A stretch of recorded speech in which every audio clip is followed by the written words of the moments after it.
Bonjour à tous, j'espère que vous allez excellemment bien. Aujourd'hui on se retrouve pour parler biathlon, pour faire le débrief à la fois de la poursuite du côté des dames et à la fois du relais du côté des garçons. Une très très bonne journée encore du côté de l'équipe de France et on va y revenir plus en détail. N'hésitez pas à vous abonner à la chaîne, à réagir dans les commentaires, à mettre un pouce bleu, à partager la vidéo sur les réseaux sociaux, notamment auprès de vos proches. Si vous pensez que ça peut les intéresser, dans les commentaires. N'hésitez pas à me dire qui vous a plu, qui vous a déçu. Quand vous vous abonnez à la chaîne, vous pouvez rajouter la petite cloche, comme ça vous êtes au courant des dernières vidéos qui sortent, notamment des vidéos cyclistes sur le Tour Down Under ce soir. Il y aura également le Vendée Globe avec la 76e journée de compétition. Ça arrivera un petit peu plus tard. Un petit peu tard même également. Si vous avez les moyens et que vous voulez soutenir mon travail, vous pouvez faire un super thanks. Je remercie les gens qui le font, ça se passe dans les commentaires. Et puis vous pouvez également cliquer rapidement sur les miniatures, sur les notifications, parce que plus vous cliquez rapidement, plus les vidéos sont mises en avant par YouTube. Alors on commence tout de suite avec ce 10 km, un 10 km poursuite d'âme qui n'était pas simple parce que c'est vrai qu'on avait une louge en mono qui s'était imposée, mais avec derrière en embuscade Selina Grossian et Franziska Preuss, la leader de la Coupe du Monde, et puis il y avait d'autres Françaises qui étaient là, notamment Lou Jean Monod, pas Lou Jean Monod, notamment Jeanne Richard, on avait également Julia Simon qui avait fait la cérémonie des fers, ou encore Océane Michelon. Et puis, comment allait se comporter Justine Brezaz, comment allait se comporter pour la beauté, et aussi cette équipe norvégienne qui était un petit peu passée à côté, donc il y avait pas mal d'interrogations avant le départ de cette course. Bon, bah Lou Jean Monod, c'est simple, hein, elle n'a pas fait de détails aujourd'hui. Et encore, je ne sais pas si vous avez entendu son interview, juste après l'arrivée, où elle est quand même énervée d'avoir raté une balle. C'est extraordinaire à ce niveau-là, parce qu'elle domine la course. Elle nous a fait une course à la Björndalen, à la Bö, à la Makarainen, c'est-à-dire vraiment une course où elle a dominé complètement. Lou Jean Monod, elle n'a jamais été inquiétée sur cette course. Et parce que Preuss s'est retrouvé très vite à 50 secondes, parce que Selina Grossian s'est retrouvée distancée, parce que Jeanne Richard et Océane Michelon n'ont pas pu revenir non plus malgré une belle performance, et que Julia est un petit peu plus lente sur les skis, donc ça a été une course plutôt tranquille de ce côté-là, mais elle aurait voulu rendre la copie parfaite. Voilà, il y a toujours cette idée de perfection du côté de Lou Jean Monod au niveau du tiers. Sur les skis, encore une fois, excellente. Je crois qu'il n'y a que Pitch qui va plus vite et Justine, je crois aujourd'hui. Mais voilà, elle est quasiment dans les temps de Justine Brezaz. Donc c'est vraiment encore un super chrono de la part de Lou Jean Monod. Et puis au niveau du tir, les trois premiers tirs. Puis même l'erreur, en gros, quand elle arrive sur le pas de tir, elle a quasiment une minute d'avance. Enfin, pas une minute, mais 45 secondes, quoi. Donc en gros, bah, elle peut se permettre de faire une erreur. Elle a une telle avance. Quand elle arrive sur le pas de tir, elle a une telle avance que elle peut faire une erreur. Moi, j'ai eu peur parce qu'elle a fait l'erreur sur la première. Je me suis dit, reprends-toi tout de suite. Voilà, remets-toi dans le droit chemin, on va dire, de ce côté-là. C'est ce qu'elle arrive à faire. Et puis après, derrière, bah, encore une super course. Donc, non, non, vraiment, ça a été du grand Lou Jean Monod. Et je pense qu'elle peut être très satisfaite de ce qu'elle a fait. Parce que c'est vrai que c'était pas forcément simple et elle arrive tout de suite à faire une très belle course donc et c'est pas simple de dominer comme ça et de gérer le tir. Je trouve qu'elle a très bien réussi à le faire, Lou Jean Monod, donc bravo. Et puis bah c'est quand même très rassurant sur les championnats du monde, hein, parce que elle arrive quand même en pleine confiance pour ses prochains championnats du monde. Julia Simon, elle revient au top au bon moment, Julia Simon. Ouais, je pense qu'il y a eu de la fatigue mentale. L'année est pas simple. Au niveau des skis, c'est un peu moins bien. Au niveau du tir, c'était pas évident. Et je pense qu'elle a subi un petit peu tout ça à Ruhpolding. Elle l'a dit, elle était fatiguée mentalement. Alors moi, je suis quand même surpris que je pense qu'elle n'était pas fatiguée mentalement à Ruhpolding. Elle était peut-être déjà au Berhoff. Encore une fois, est-ce qu'il n'aurait pas fallu faire une impasse? C'est une question qu'on peut se poser. Mais Julia, elle a réussi à se remobiliser, malgré, encore une fois, une manche à Ruhpolding qui a été difficile. Déjà le sprint hier, où elle fait un sprint de grande qualité. Et là, aujourd'hui, bah, surtout, il y a le 20 sur 20.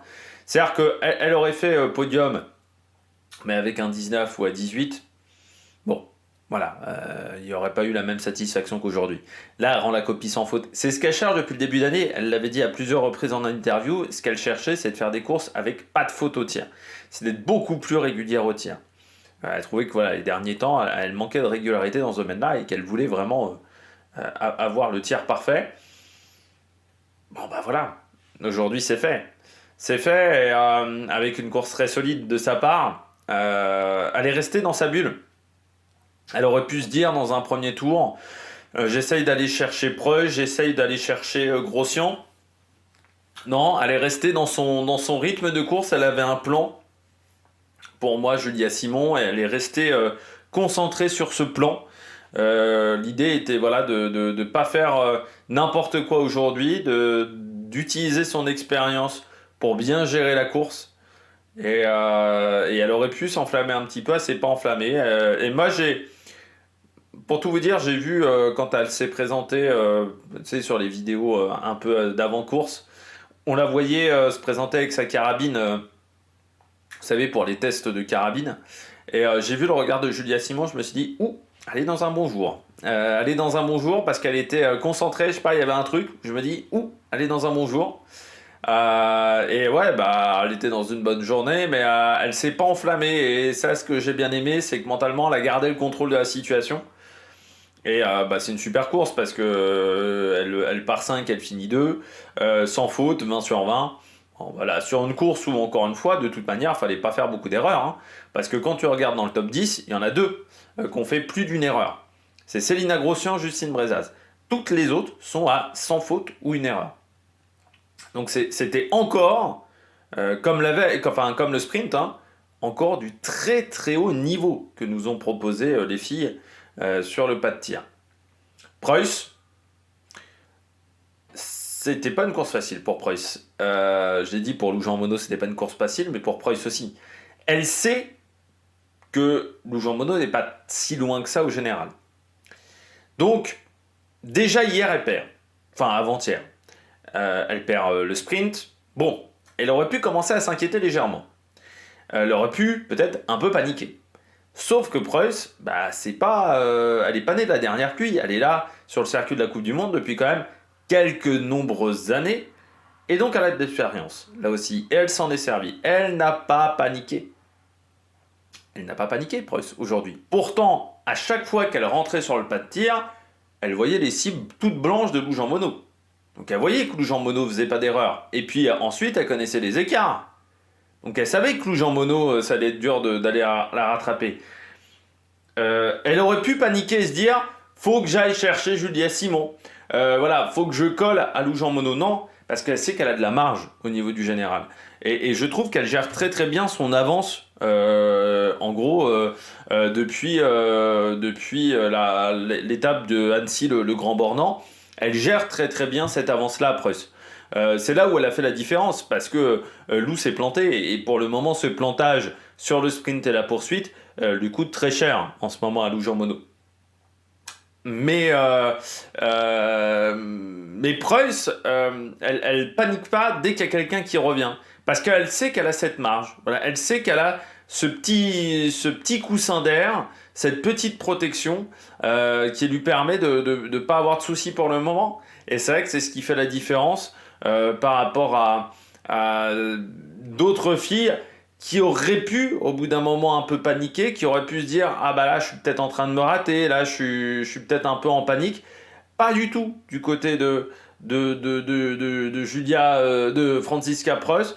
On n'est pas en panique, on fait sa course. Pourtant, elle rate un tir elle rate une balle sur le premier tir, donc elle sait qu'elle prend un petit peu de temps à ce moment-là. Encore une fois, elle a vu de toute manière sur chacun des tirs que Lou Jean Monod avait blanchi ses cibles, parce que Lou a fait un premier tir très rapide par rapport à ce qu'elle fait d'habitude. Donc Prost, elle le savait, mais elle n'a pas paniqué, elle est restée là aussi dans son schéma de course, et ça s'est bien passé. Quatrième, Jeanne Richard. Non, mais c'est là encore, encore un sans faute pour Jeanne. Bon, le coucher, ça on est habitué depuis le début de saison sur le coucher. Mais j'avais dit, je crois qu'il y a quelques rendez-vous, j'avais dit maintenant qu'elle arrive vraiment qu'elle a stabilisé ce tir couché, elle va pouvoir jouer sur le debout. Elle joue maintenant sur le debout. Elle joue, elle fait pas de faute, mais elle joue. Elle a augmenté un petit peu, je trouve, sa cadence de tir. Et puis sur les skis, en ce moment, elle est en bonne condition physique.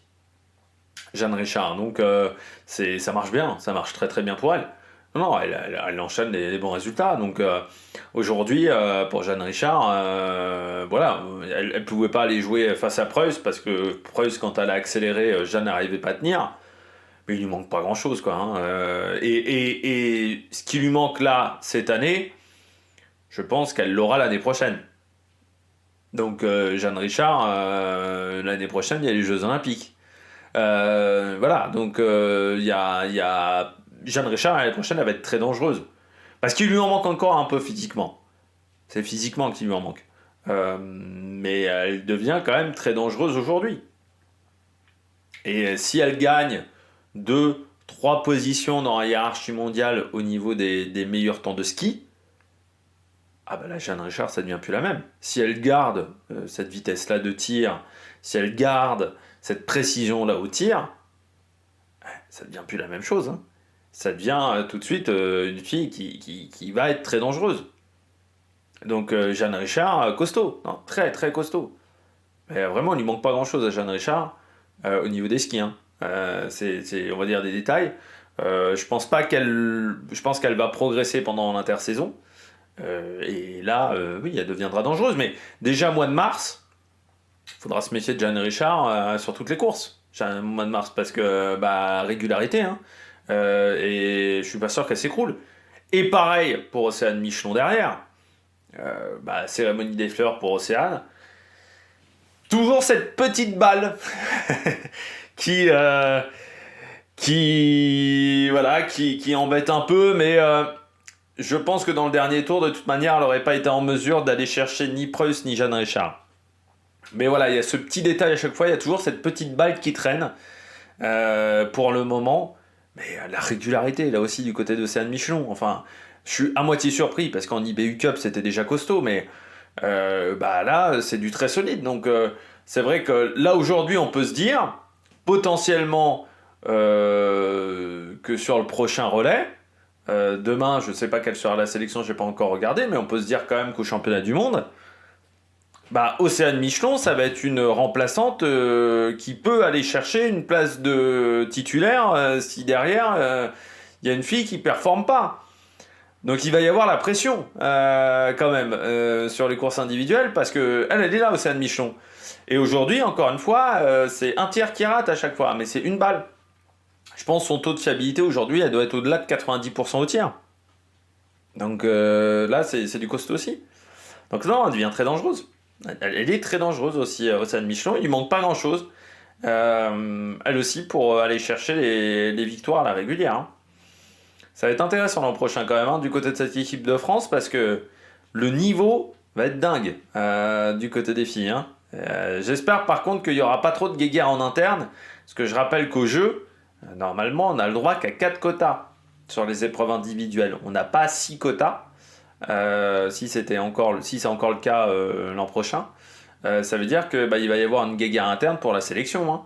Parce que Lou, je pense, elle est assurée pour le moment, à part gros problème. Je pense que Julia a quand même les armes aujourd'hui pour conserver sa sélection. Jeanne, vu sa fiabilité sur le tir couché, aujourd'hui, pour moi, elle a une place sélection. Pour moi, la 4e place, ça va jouer entre Océane et Justine. Pour le moment, l'avantage de Justine, c'est vraiment son temps de ski, qui aujourd'hui permet de rivaliser. Mais est-ce que sur certaines épreuves, on n'emmènera pas Océane et sur d'autres Justine, parce qu'on peut aussi faire ça.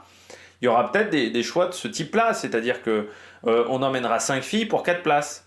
C'est-à-dire que sur une course, on mettra Océane Michelon. Sur l'autre, on mettra peut-être Justine Brezaz. Sur une autre, Jeanne Richard un peu malade, bam, on la remplace. Il va peut-être y avoir des coachings comme ça, mais ça va être une situation à laquelle on n'est pas habitué. Donc il va falloir gérer ça du côté du staff, c'est pas une situation habituelle.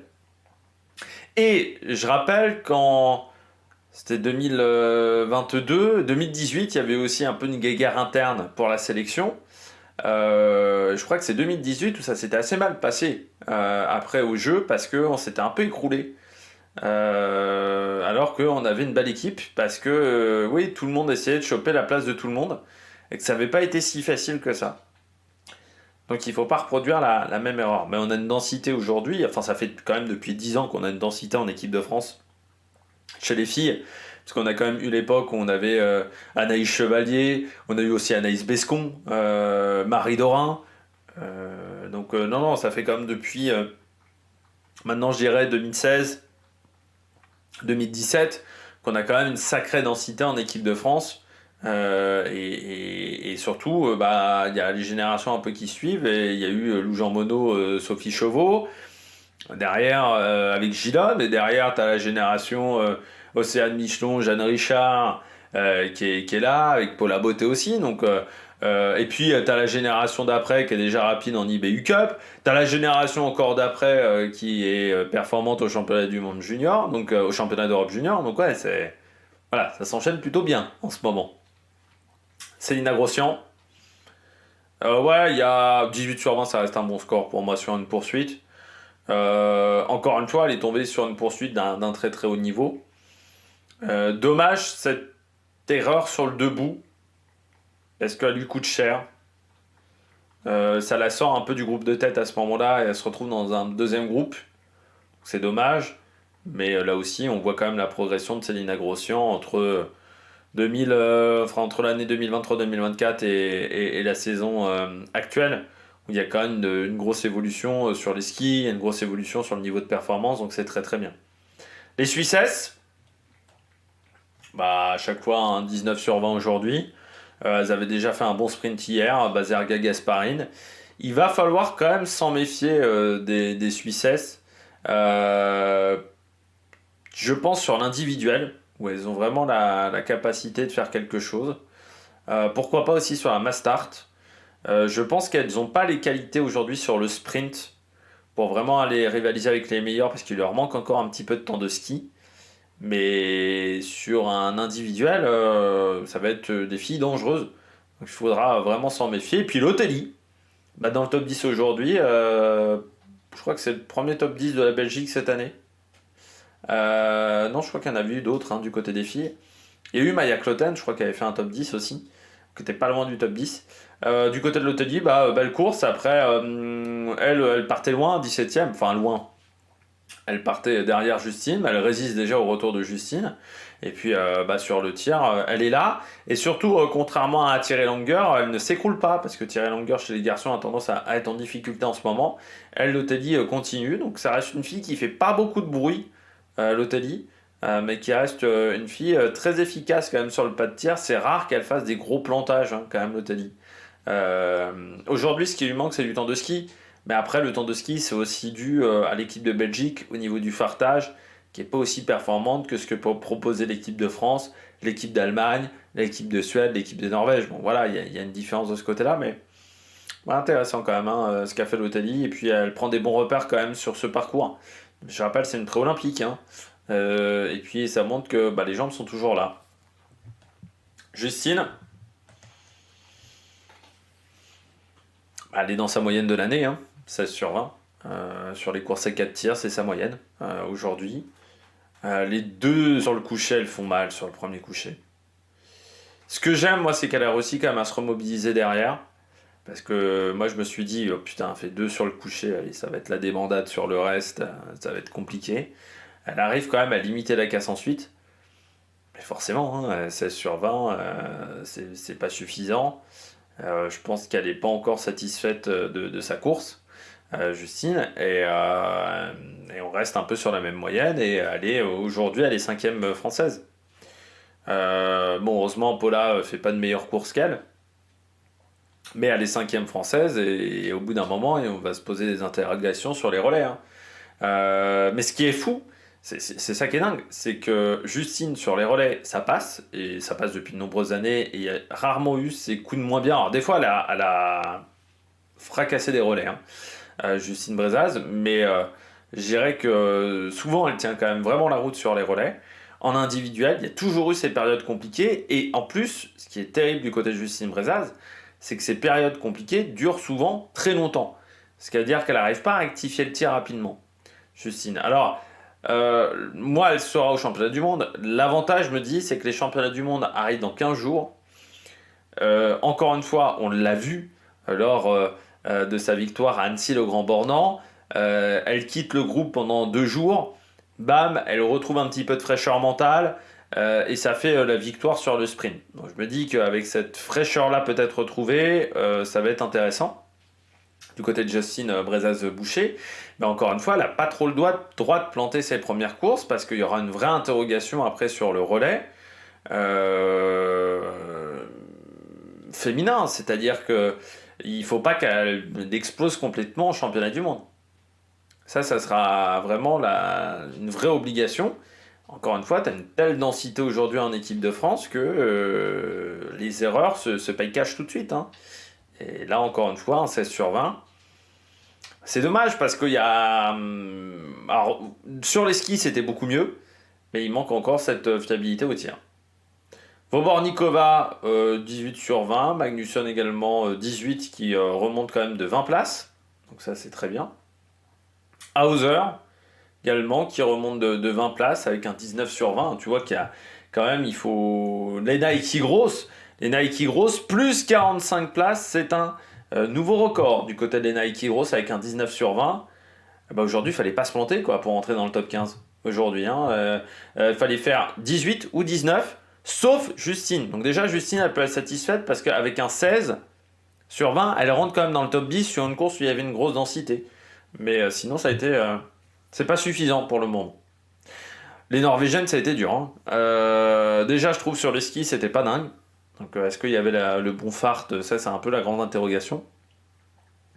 Tendrevold, encore un 16 sur 20. C'est surprenant, Tendrevold, parce que je me disais... Moi, je me suis dit, son impasse à Ruhpolding, bonne idée.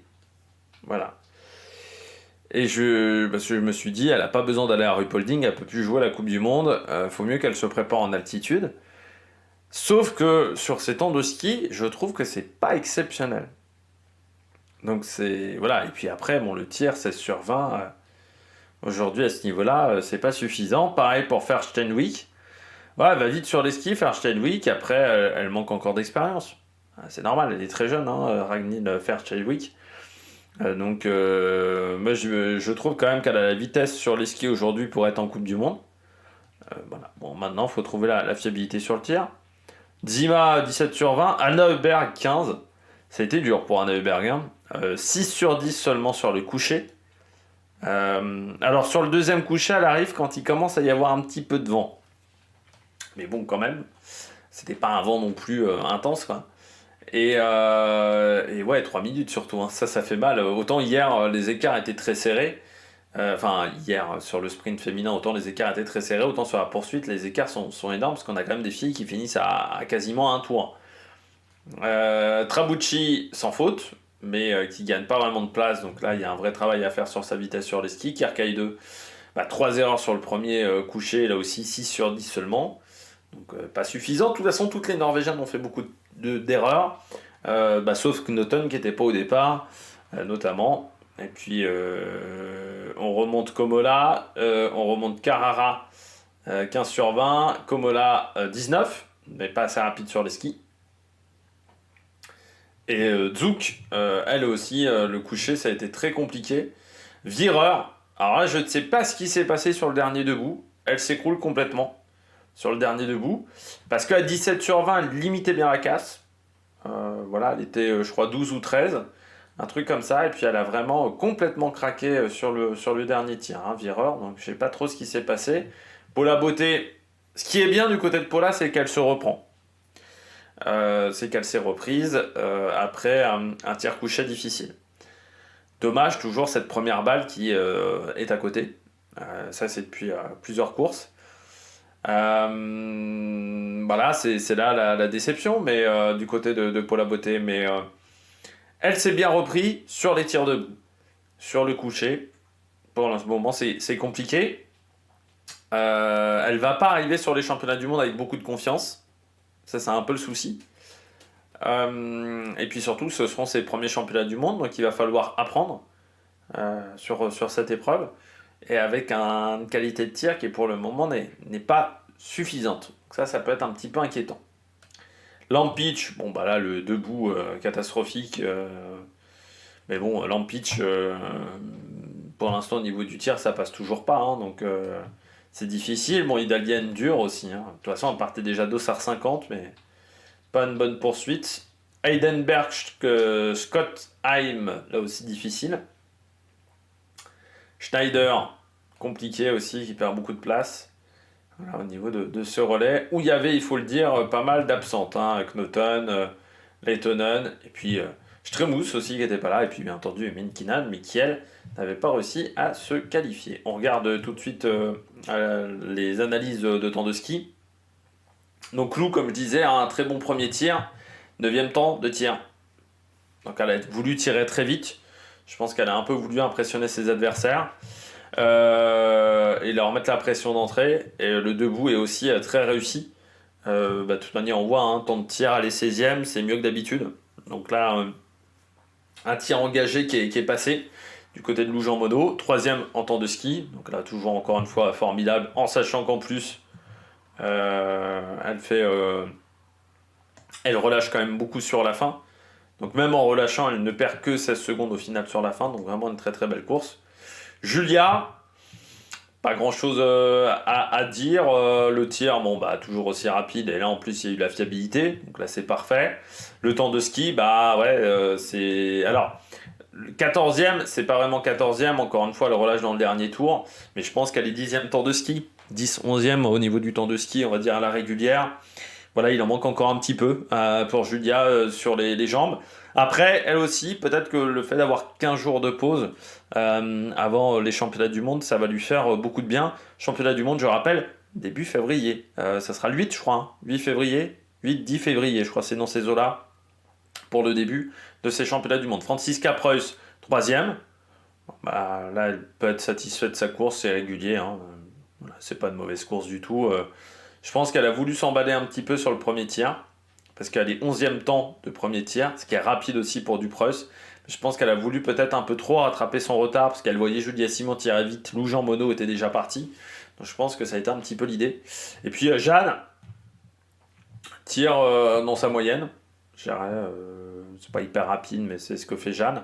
Par contre, on voit sur les skis, elle a un peu souffert sur la fin. 19e temps, voilà, il lui en manque encore sur les skis. C'est là-dessus qu'il faut qu'elle progresse. Mais on voit qu'Océane Michelon, ça a été compliqué également.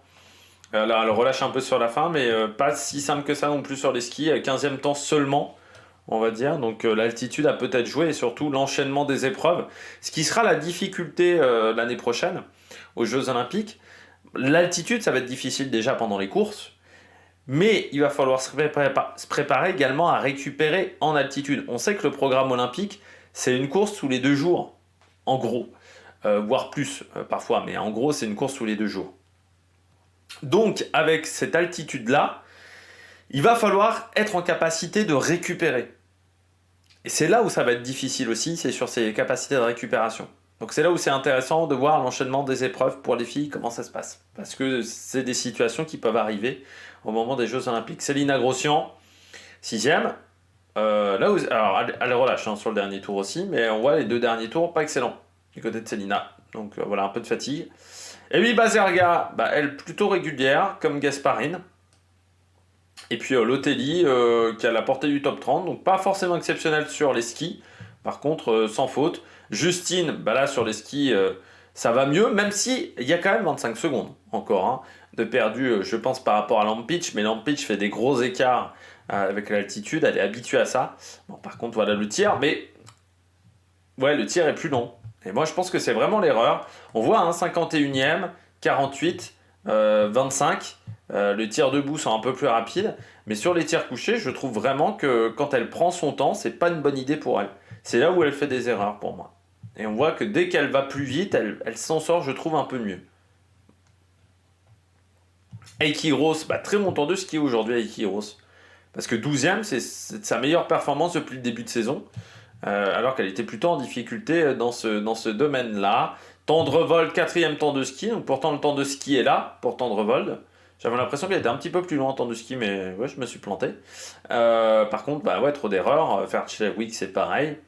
Trop d'erreurs. Anna Heuberg, bah, moins bien que sur les dernières courses. Donc là aussi, la gestion de la récupération en altitude, qui a peut-être fait son effet. Kerkay 2 5e, mais là aussi trop d'erreurs au niveau du tir. Et puis on va descendre sur Paula Beauté. Alors sur Vireur déjà, bah, moins bien. Tu vois, une 10 aujourd'hui. Et ouais, c'est peut-être mis en sur-régime tour 2, tour 3. Ce qui a peut-être planté le tir ensuite, sur la fin. Et puis Paula Beauté, 24e temps. Donc on a vu mieux du côté de Paula. Après, c'est GA dans sa moyenne quand même. Surtout une perte de temps pas très régulière. Elle est partie fort, Paula Beauté. Et elle s'est un peu écroulée sur la fin. Voilà, elle est peut-être partie un petit peu trop vite, voilà, Paula Beauté. Sur les 2 premiers tours, c'est peut-être ce qui l'a mis en difficulté, même sur le tir. Hein. Ces 2 premiers tours un peu trop rapides. Et là, en pitch, meilleur temps de ski, meilleur temps quasiment de chaque tour.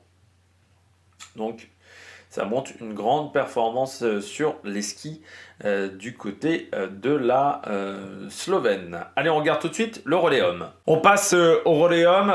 Ce relais homme, il était important. Là aussi, on avait des interrogations.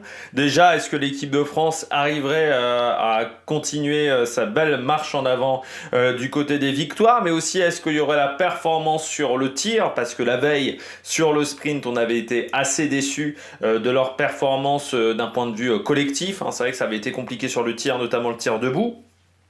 Donc c'est vrai que c'était un petit peu l'interrogation du côté de l'équipe de France masculine. Et puis, du côté de la Norvège, j'avais aussi des interrogations. Alors déjà, comment se remettre mentalement de la décision de retraite de Tarjei qui tout le monde pleurait sur le podium hier.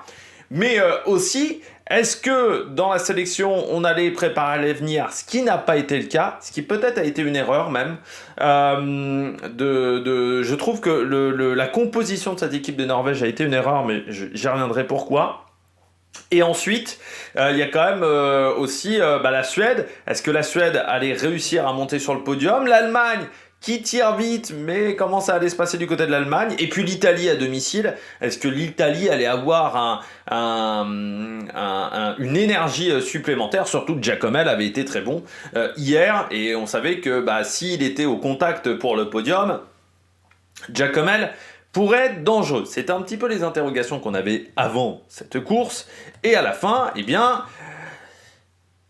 on a des réponses. Les réponses, c'est que l'équipe de France, elle continue sa marche en avant. Elle continue sa marche en avant parce que quand tu fais 0-4, il n'y a pas grand-chose à faire pour tes adversaires. Depuis le début de saison, vous remarquerez à chaque fois que la France, c'est l'équipe dans les quatre plus importantes, hein, c'est-à-dire Allemagne, Suède, Norvège, France. C'est toujours l'équipe qui tire le mieux. C'est-à-dire que sur les 4 équipes majeures, la France est toujours, sur tous les relais, l'équipe qui fait le moins d'erreurs. On a à Consolati, on fait 0,3. Ici, on fait 0,4. La semaine dernière, je crois qu'on fait 0,6. Alors, Filzon, je crois que c'était 0,10. Un truc comme ça. Qui est notre moins bon score de tête. Mais on est dans le coup tout le temps. Au tir. Là, aujourd'hui, Eric et Quentin... font et même Emilia fait un super relais. Je dirais que celui qui a été le plus en difficulté, c'est Fabien Claude, mais qui reste quand même sur un relais correct. Voilà, c'est pas non plus ignoble, c'est un relais moyen. Voilà, du côté de Fabien Claude, 3 erreurs, c'est moyen. Mais derrière, en plus, c'est bien récupéré par ses coéquipiers et notamment Quentin. J'ai trouvé le tir de Quentin excellent. Les 2 tirs sont vraiment très bons. Donc, je me dis, ça serait bien de réussir à le reproduire en compétition, mais c'est vrai que le tir de Quentin, la première balle, elle part vite. Il se pose moins de questions que je trouve que en individuel. Il y a peut-être des choses à aller chercher au niveau mental sur cette course-là. Éric Perrault, pourtant face à Johannes Beu, Johannes Beu lui a rien repris sur le relais. Donc là, sacré perf du côté d'Eric, avec un tir là aussi canon, il a fait un tir hyper rapide. Et Emilien Jacquelin, qui pourtant n'était pas dans une situation facile, il avait une minute d'avance. Il savait que derrière c'était Christiansen. Il savait que Christiansen avait manqué un peu de rythme quand même, on va pas se mentir. Eh bien Emilien Jacquelin, malgré une chute qui aurait pu lui coûter très cher, eh bien arrive à faire sans faute sur le debout. Donc ça c'est déjà fort parce que la chute elle arrive 1 minute 30 je pense avant de tirer. Donc pas forcément évident de s'en mettre dedans, surtout en altitude. Et l'erreur sur le coucher elle est assez grosse. Mais il arrive à se remettre devant assez vite aussi. Donc non, ça a été un relais encore une fois de haut niveau. Hein. Là encore une fois, quand tu fais 0-4, tu laisses pas d'ouverture à tes adversaires. J'ai bien aimé l'attitude des Français. Je pense que Fabien Claude, il y a peut-être eu aussi un petit peu de pression sur les épaules. Ce qu'ont moins eu les autres. Mais le relais de Quentin, j'ai trouvé impressionnant. Enfin voilà, il part avec 10 secondes de retard, il ressort, il en a déjà plus de 20 d'avance. Donc non, Quentin a fait un super relais et a tenu ce rôle de leader. Ce que j'ai souvent reproché à Quentin Fillon-Maillet les années précédentes, c'est de pas forcément accepter, à lui et à Emilien, c'est vrai que peut-être je reprochais plus encore à Quentin, qui avait quand même emporté un gros globe, c'est de pas accepter ce statut de leader. Ce statut de chef de file, on va dire un peu de capitaine de route. C'est maintenant le statut qu'il arrive à tenir. Il a maintenant cette capacité à faire ça. Euh, Peut-être parce qu'il y a eu des discussions aussi avec Simon Fourcade. Hein. Et là, le relais cette année, en ce moment, c'est vraiment là où ils sont le meilleur. Tu sens qu'ils prennent du plaisir sur ce relais. C'est-à-dire que tu sens qu'ils... Je dirais que c'est presque une bande de copains et qu'ils sont très contents de faire un relais. Voilà, ils sont toujours très contents. Et on a vu avec Emilien Claude aussi, il y a ce sourire, il y a voilà, cette camaraderie qu'on n'avait peut-être pas certaines années dans ce relais de l'équipe de France. Là, je trouve qu'en termes de collectif, tu sens qu'ils sont tous contents d'être là. Et de partager ça avec les autres. Ce qui n'a peut-être pas toujours autant été le cas. Et je trouve que là, on a vraiment créé des bonnes choses dans ce collectif de l'équipe de France. Et puis après, derrière, le tir, canon, quoi. Mais Hier, je pense que déjà sur les skis, ça n'allait pas très fort. Je pense que les skis n'avaient pas été exceptionnels. Et je pense que mentalement, des fois, quand tu sais que tes skis sont pas top, ça te sort un peu de la course, je pense. Et j'avais trouvé Emilien, Quentin, j'avais trouvé absent derrière la carabine à un certain moment. Là, j'ai trouvé que ils étaient très présents, très concentrés. Ils étaient dedans. Et pourtant, Emilien, quand il prend le relais, il sait qu'il a juste à faire le job. Il a juste à faire le job. Il peut se contenter d'un 0,3, ça passe. D'un 0,4, ça passe encore. Parce que quand il prend le relais, il a 1 minute d'avance. Bon. Et que derrière, c'est Christiansen, qui est moins rapide que lui. Donc, non, il avait de marge, mais c'était très, très bien, très très bien, voilà, du côté de la France. Donc, bravo pour l'équipe de France. Bravo, très beau relais, magnifique. La Norvège, trop de pioches. Trop de pioches. 0,12, c'est pas bon. Trop de pioches, Tarier qui met encore pas les balles de pioche. Voilà, hein, Tarier, il n'y a que 2 cibles de raté et pourtant il lui faut 3 balles de pioche. Comme je dis toujours, une balle de pioche, ça se met au fond. Donc ça m'énerve toujours quand les mecs mettent pas les balles de pioche au bout, parce qu'on sait très bien que ça veut dire que tu as perdu 10 secondes pour rien. Donc ça fait presque un tour de pénalité en gros. Donc ça c'est toujours terrible, un genre de cas, ça fait 20 secondes de perdu. Alors,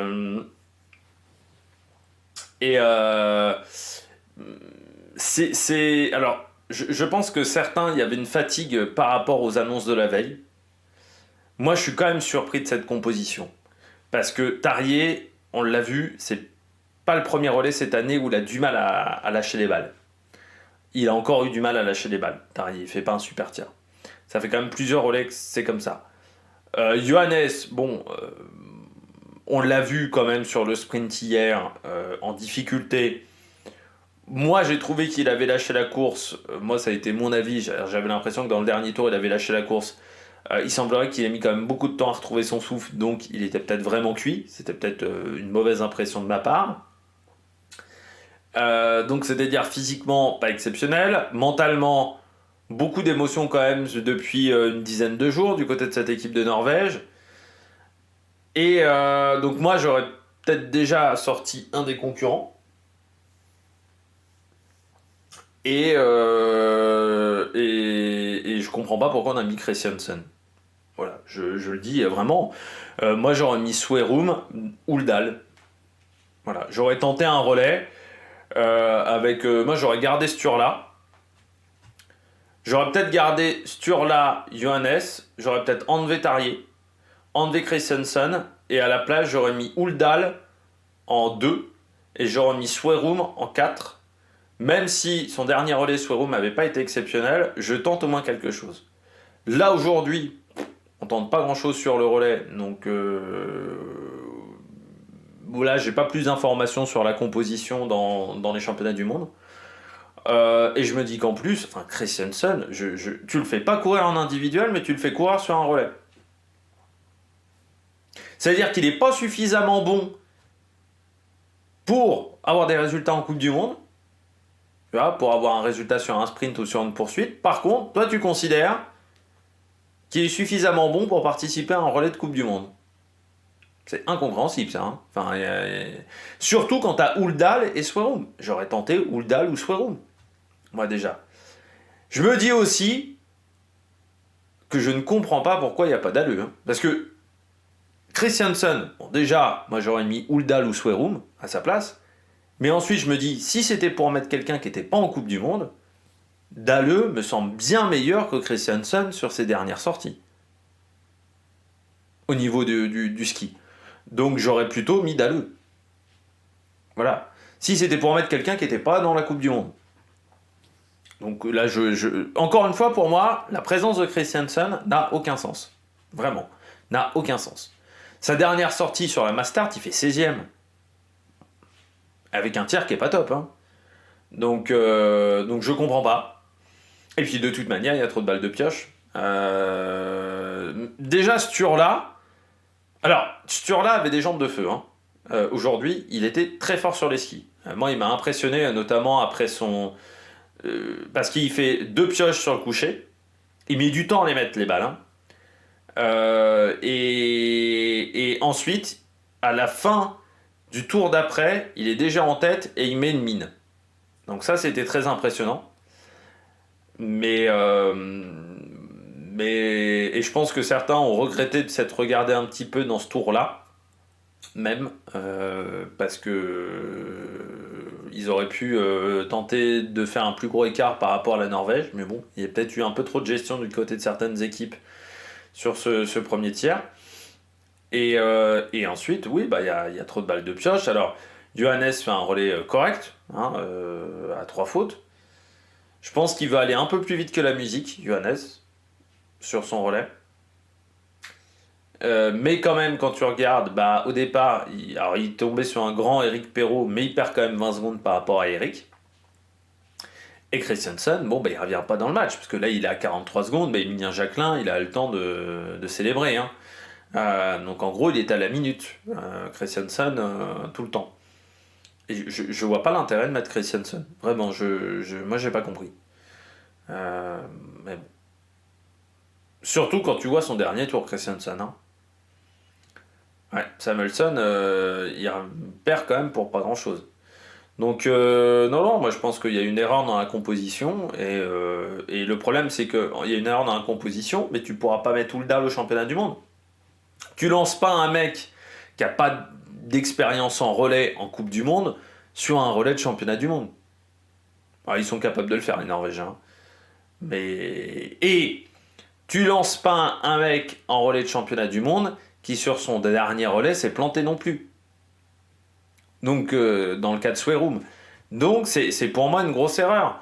Il fallait mettre pour moi Swerum au moins un des deux.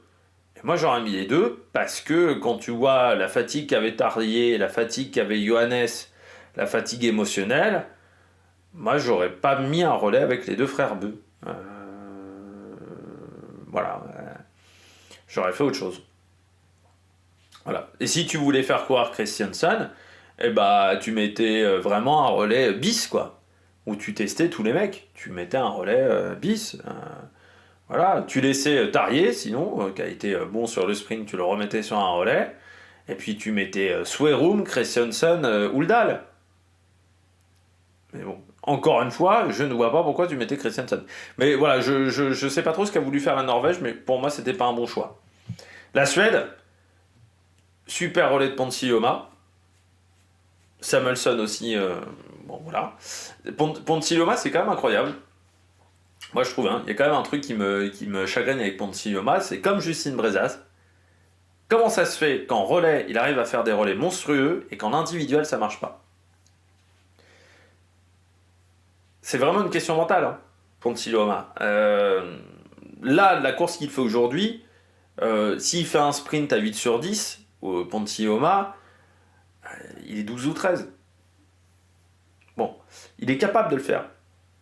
Il est capable de le faire régulièrement, pour moi. S'il est capable de le faire régulièrement sur les relais, pourquoi il ne le fait pas régulièrement sur les sprints? Je trouve que, voilà, il y a quand même un peu...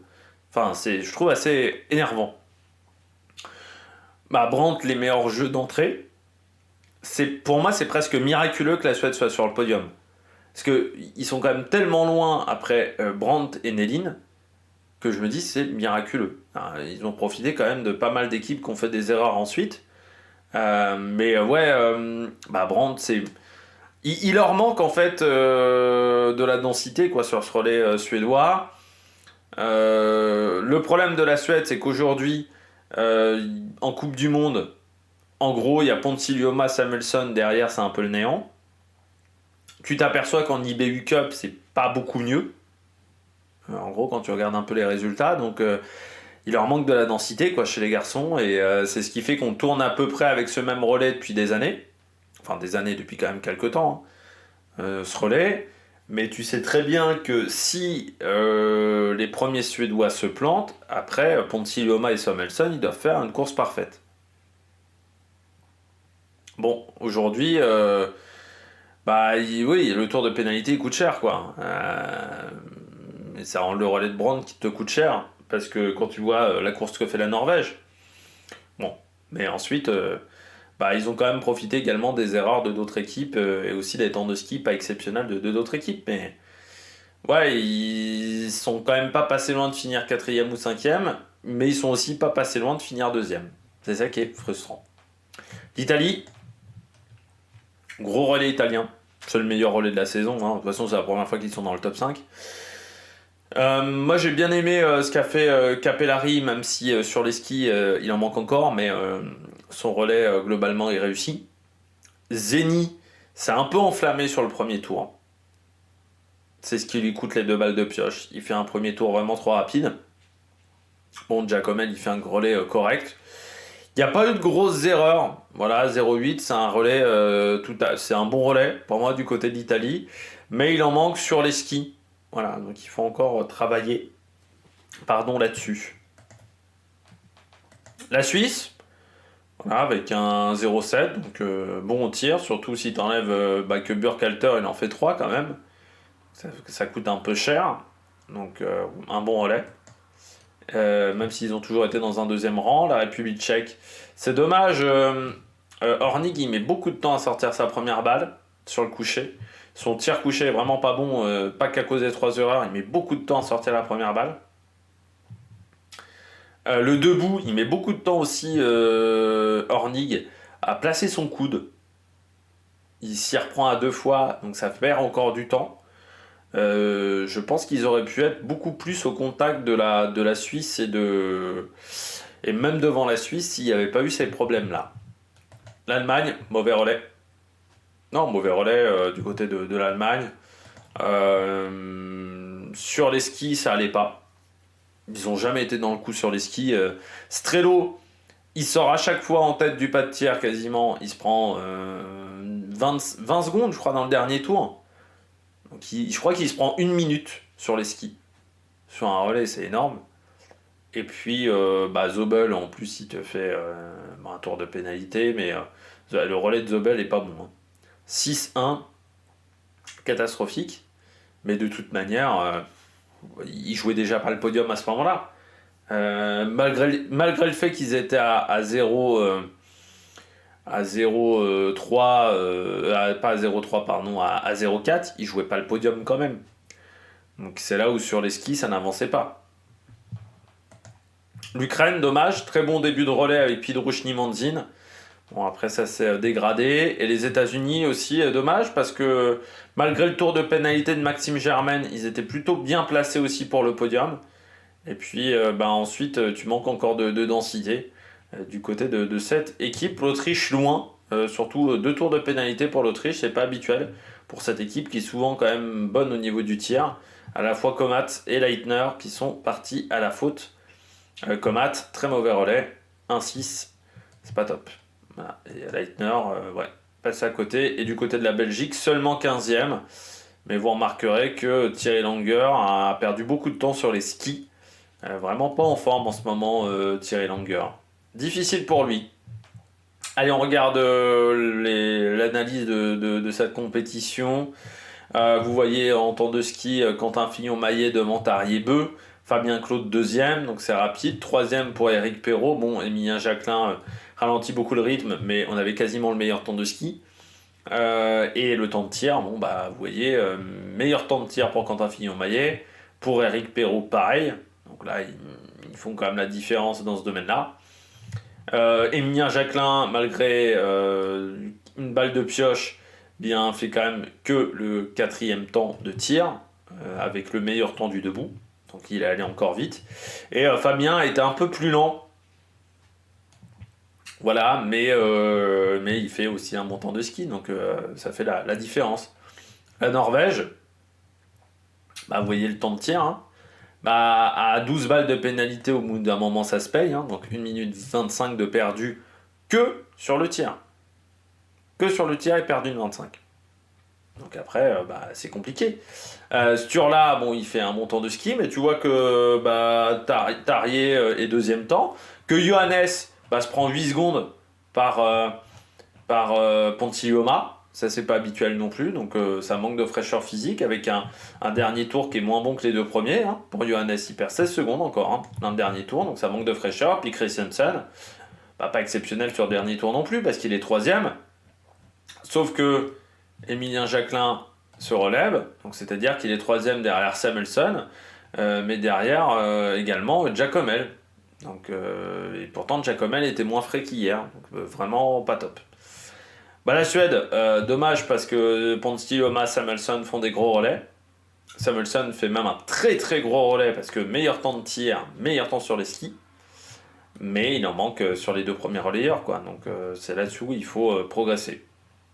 L'Italie, Capellari, j'ai bien aimé son relais, mais vous voyez le temps de ski, il faut vraiment qu'il le progresse. Hofer, parti très fort, mais ça a tenu jusqu'au bout, miraculeusement. Zeni, parti très fort, mais en fait, il a fait. Je pensais qu'il était parti plus fort que ça, même Zeni. Mais en fait, quand tu regardes, il est 5e, 4e, 5e, donc en fait, il a été régulier sur son temps de ski. Et Jacomel, 2e, mais un peu moins frais qu'hier. Voilà. Et puis après, la Suisse, vous voyez, Finello, Hardweg, 4e temps à chaque fois, mais avec des balles. Avec Burkhalter qui leur coûte cher, quoi. Sur ce relais. Hornig, comme je disais, le premier tir très lent. Deuxième tir, pas beaucoup mieux non plus. Donc ça leur coûte très cher aussi, parce qu'en plus des balles de pioche, il y a le temps aussi qu'il a mis sur le pas de tir. C'est dommage pour les Tchèques. Et puis à l'Allemagne, les temps de ski pas bons. Hein. Enfin, Strelo 14e. 7e pour Kuhn. Zobel est 10e. Philippe Horn est un peu mieux, mais seulement 4e temps de ski. Il perd quand même 15 secondes. Donc ils ont du mal, les garçons, sur cette piste pour le moment. On termine avec les performances sur les championnats d'Europe junior. Et on va commencer avec les garçons. Médaille de bronze pour Gratalou. Avec un 9 sur 10, derrière Zeidel et Kaskel, 2 Allemands. Du côté des autres Français, on voit déjà la 10e place de Carlier, Delzol 11e à chaque fois, Delzol avec un 8 sur 10, Carlier avec un 9 sur 10, Garnier avec un 7 sur 10, 19e, Poirot 27e avec un 6 sur 10, pareil pour Beauté, 6 sur 10 mais 37e, et 71e pour Perilla Bottonnet avec là aussi un 16 sur 10, pas top, Perilla Bottonnet. Et puis on termine avec les filles, et là le titre, et même un doublé du côté des filles avec Bondou, qu'on a vu également en IBU Cup, qui s'était raté sur l'individuel avec 4 erreurs et une 4e place. Et bien Bondou s'est bien repris avec un 9 sur 10, victoire aujourd'hui devant Perrin sans faute pour la française, devant Galbronner et Debourg, les deux allemandes, et Enaf, la française, finit 5e, la 3e française, avec un 8 sur 10, et c'est la meilleure concurrente avec le score de 8 sur 10, donc sur les skis ça marchait bien.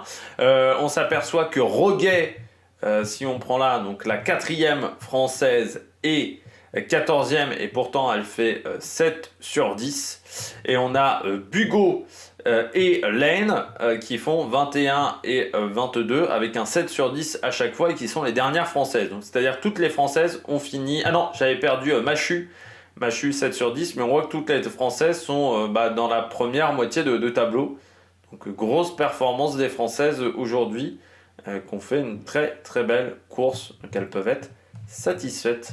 Demain, relais pour les filles, poursuite pour les garçons. Pour le relais, eh bien, du côté de l'équipe de France, Jeanne Richard, Lou Jean Monod, Océane Michelon, qui remplace Justine Brezaz, et Julia Simon. Voilà, donc ça va faire causer du côté de la chaîne d'équipe, je pense. L'Allemagne, Fichtner, alors ça aussi, pas vraiment connu.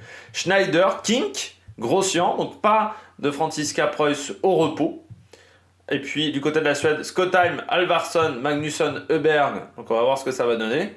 La Norvège, avec le retour de Knoten qui n'était pas là aujourd'hui, Fernstein, Wick, Kierkegaard, de Tendrevol, donc là on vient quand même avec une grosse équipe du côté de la Norvège. Et puis la Suisse, avec les sœurs Gasparin, Bazerga et Heikki Gross, on suivra ça. Et puis l'Italie aussi avec Oran Thaler, Vireur, Komola et Carrara, voilà. Et puis le retour de Minkinen qui sera dernière relayeuse pour la Finlande. Faudra regarder un petit peu son temps de ski pour voir si c'était juste une méforme passagère. Bon, j'espère que vous avez aimé cette vidéo. Si vous avez aimé cette vidéo, n'hésitez pas à vous abonner à la chaîne, à réagir dans les commentaires, à mettre un pouce bleu. Et puis nous, on se retrouve pour de nouvelles aventures sur Amérique Production. Ciao, ciao!